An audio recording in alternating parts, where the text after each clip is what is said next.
और सीधे इस वक्त आपको हम भोपाल लिए चल रहे हैं, जहां पर सीएम शिवराज सिंह चौहान अपनी बात रख रहे हैं। अत्यंत प्रसन्न है, सच में आज भोपाल ही प्रसन्न है। एक ऐसी समस्या का समाधान हुआ है कि जिसके समाधान का सपना कई वर्षों से हम लोग देख रहे थे। जो दुर्दशा यहाँ होती थी, अंडरब्रिज के नीचे निकलने पर जरा भी पानी भर जाए तो गाड़ी को भी तैर के निकलना पड़ता था, यह हालत हो जाती थी। रोड जाम, चक्का जाम की स्थिति बनती थी। भोपाल मध्य प्रदेश की राजधानी है और ये सर्वथा आवश्यक था कि ऐसा ओवरब्रिज यहाँ बने। आज वो बन के तैयार है। और उससे भी ज्यादा प्रसन्नता की बात यह है, जो आदरणीय नंदू भैया ने कहा कि इस ब्रिज का नाम स्वतंत्र वीर सावरकर के नाम पर रखा गया है। स्वतंत्र वीर सावरकर, नंदू भैया ने उनके बारे में जानकारी दी है, बताया है। मैं नौजवान पीढ़ियों को बताना चाहता हूँ, मेरे बेटा बेटियों, अंग्रेजों ने कोई चांदी की तस्तरी में रख के हमें आजादी भेंट नहीं की। हजारों क्रांतिकारी हस्त से फांसी के फंदों पर झूल गए थे। कई ने अपनी पूरी जिंदगी और जवानी अंडमान और निकोबार की जेलों में सड़ा दी थी, और कई ऐसे थे जिन्हें खोल दिए थे अपने सीने अंग्रेजी सगीरों के सामने और अपने गर्म गाढ़े और लाल रक्त से भारत भूमि को रंगा था, पवित्र किया था। उनके त्याग, उनकी तपस्या और उनके बलिदान के कारण ये देश स्वतंत्र हुआ था, ये देश आजाद हुआ था।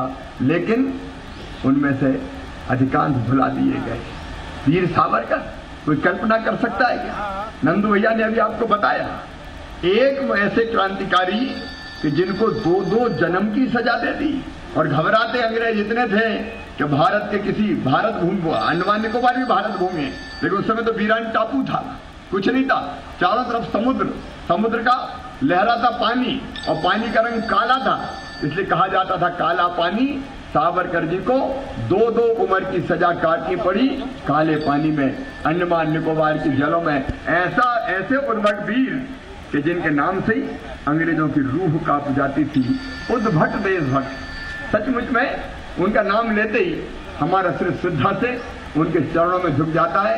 मैं अंडमान निकोबार गया हूँ, मैंने वो सेलुलर जेल की वो कोठरी देखी है जिसमें वीर सावरकर कई वर्षों तक बंद रहे। 8x6 की वो कोठरियाँ, जिसमें आने के लिए छोटा सा हवा का एक छोटी सी, बस केवल हवा आ जा पाए, केवल इतना साधन था। हाथों में हथकड़ियाँ, पैरों में बेड़ियाँ। इतने घबराते थे कि वहां से अगर बैरिक से बाहर जाते थे तो वहां काम करना पड़ता था। और काम क्या करना पड़ता था उस जेल में, पता है आपको? कोल्हू चलाना पड़ता था। नारियल पीसे जाते थे, नारियल का तेल निकालते थे। तो नारियल का तेल निकालने के लिए कोल्हू में जहाँ बैल जुटते हैं, वह क्रांतिकारियों को जोता जाता था। और फिर अंग्रेजों के कोड़े उनके पीठ पर चलते थे, पड़ते थे, रक्त छलछला जाता था। एक निश्चित मात्रा में नारियल का तेल उनको निकालना पड़ता था। हाथों में हथकड़ी और बेड़ियों के कारण कई बार वो अपना हाथ पैरों के पास नहीं ला पाते थे, और ऐसी हालत में रखा गया कि कई बार कई तरह के जीव जंतु उनके पैरों पर चढ़ते थे और काटते थे। वो इतने असहाय होते थे कि वो अपने पैर तक को हाथ नहीं लगा पाते थे। ऐसा जीवन कोई कल्पना कर सकता है? कोई 2 घंटा अगर किसी को डाल दिया जाए तो उसी में प्राणांत हो जाए। लेकिन 2-2 जन्म की सजा, एक जन्म नहीं, 2-2 जन्म की सजा जिन्होंने काल कोठरी में काटी। और इसके बाद हाथों में बेड़ियां, हथकड़ियां होने के बाद भी कोई चीज, ईंट का टुकड़ा अगर मिलता था तो हाथ में जो हथकड़ी डली थी उसके बाद भी देशभक्ति की कविता काल कोठरी में उकेरा करते थे, लिखा करते थे और कहा करते थे कि माँ बेड़ी बजा बजा के मैं तेरा भजन करूंगा। कहाँ ऐसे देशभक्त मिलते हैं इस देश से? उनको पर्याप्त सम्मान नहीं दिया, उनके नाम को भुलाने की कोशिश हुई। अरे मैं आज कहना चाहता हूँ भोपाल वासियों, वीरों की पूजा नहीं हुई तो वीर तई बांझ हो जाएगी। पूजे न गए ये वीर, पूजे न गए ये वीर, तो फिर ये मंत्र कौन अपनाएगा? तोपों के मुंह से कौन अकल छातियां अपनी अड़ाएगा? चूमेगा फंदे कौन, चूमेगा फंदे कौन, गोलियां कौन वक्ष पे खाएगा? अपने हाथों अपने मस्तक फिर आगे कौन बढ़ाएगा? पूजे न गए ये वीर तो फिर ये बीज कहाँ से आएगा?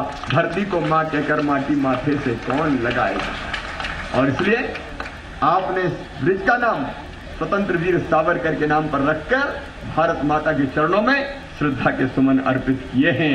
आज मां गर्वित होगी कि मेरे एक ऐसे बेटे के नाम पर इस ओवरब्रिज का, फ्लाईओवर का नाम रखा गया है, जिसने अपना सर्वस्व न्यौछावर कर दिया था भारत माता के पैरों से परतंत्रता की बेड़ियां काटने के लिए। मैं नगर निगम को और पूरी टीम को धन्यवाद देता हूं, बधाई देता हूं, आभार प्रकट करता हूं। आपने सचमुच में बहुत अच्छा काम किया है। जो सेलुलर जेल है अंडमान निकोबार में, अभी बैठे बैठे मेरे मन ये विचार आया कि नौजवानों को वहां जरूर जाना चाहिए। हमने बुजुर्गों के लिए मुख्यमंत्री तीर्थ दर्शन योजना बनाई है, हमने नौजवानों के लिए मां तुझे प्रणाम करके योजना बनाई है, जिसमें वो जाते हैं सीमाओं पर, जहां हमारे वीर सैनिक -40 डिग्री सेंटीग्रेड के तापमान में भी सीमा पे खड़े रह के देश की सीमाओं की रक्षा करते हैं। वो वहां जागते हैं, इसलिए हम यहाँ चैन की नींद सोते हैं। लेकिन आज मेरे मन में भाव आया है कि स्वतंत्र वीर सावरकर के वो तीर्थ, वीरों का तीर्थ सेलुलर जेल अंडमान निकोबार, अगर यात्रा करने कोई नौजवान जाना चाहेगा तो ऐसे देशभक्त नौजवानों को अनुदान जाने आने के लिए दिया जाएगा।